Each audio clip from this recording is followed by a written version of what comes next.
In the spring of 2015, something very ordinary yet truly extraordinary happened at a church in Charlotte, North Carolina.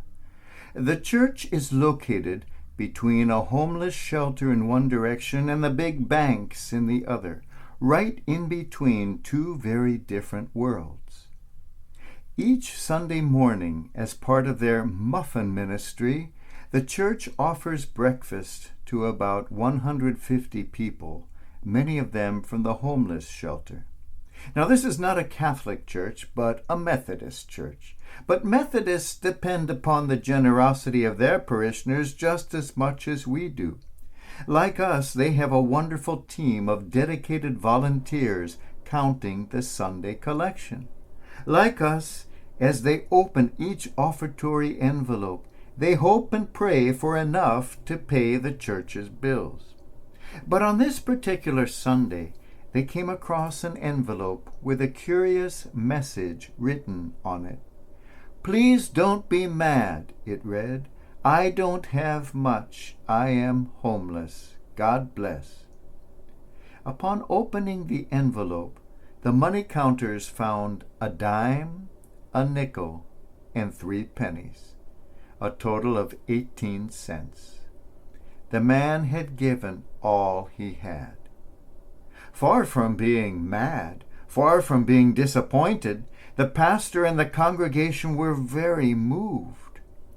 The amount was small, but the generosity was overwhelming and caused some of the wealthier parishioners to blush with shame.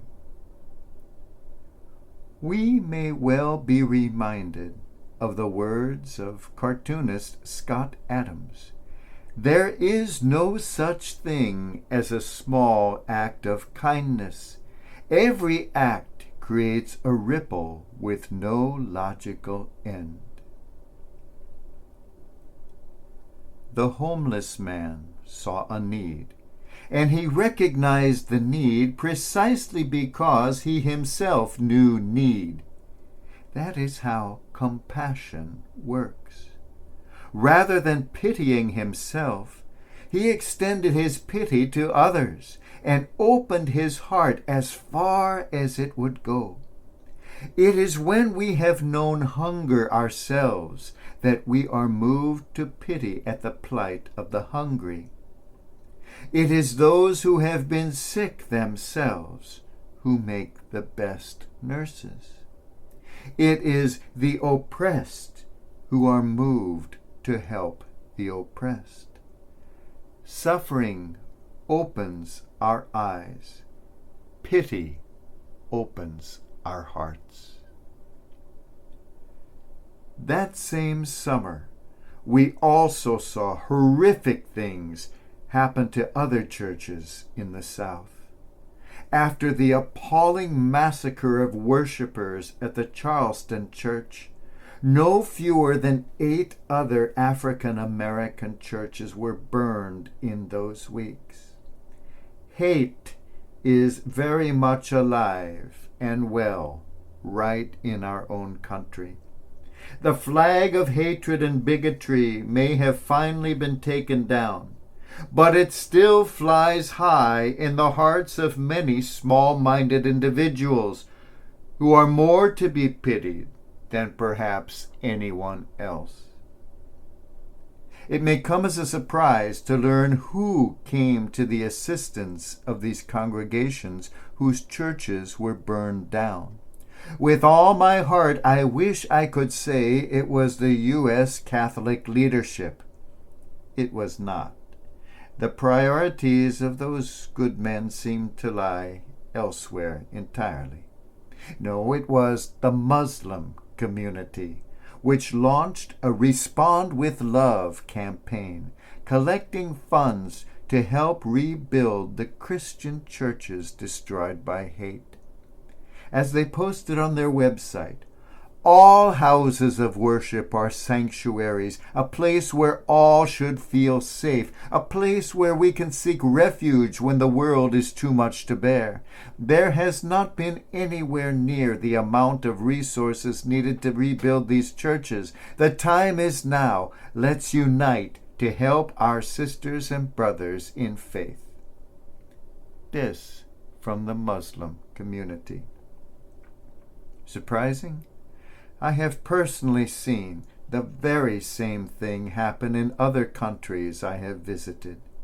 Although relations between the faiths have been severely strained since the time of the Crusades, although the fanatical fundamentalist fringe continues to perpetrate insane hatred and destruction on both sides, still, history also shows us more enlightened periods of magnificent mutual cooperation and understanding.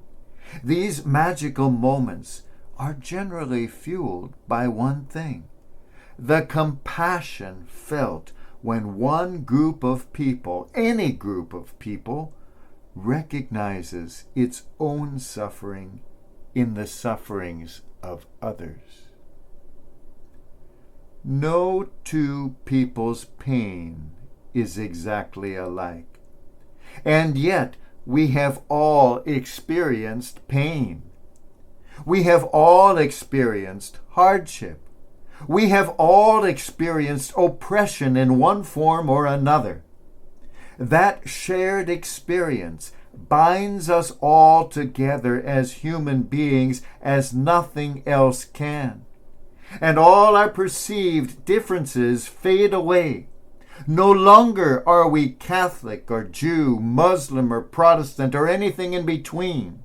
No longer are we man or woman or anything in between, old or young or anything in between. No longer are we black or white or purple or pink or anything in between. We are simply human beings in pain.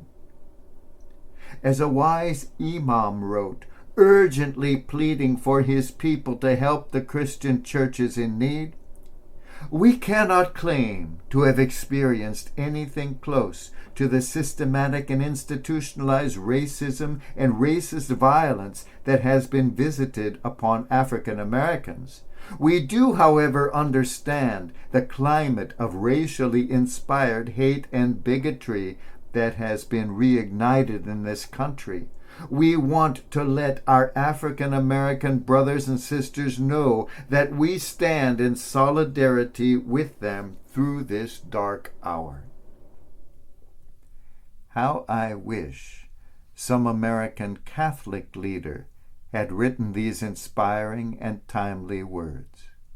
We can, however, be justly proud of the many great leaders we have been blessed with. Leaders who understood the meaning of compassion because they understood the meaning of pain. It was the outstanding martyr Archbishop Oscar Romero of El Salvador who enunciated this perhaps better than anyone else in the history of humanity when he said, "There are many things that can only be seen through eyes that have cried." That is profound.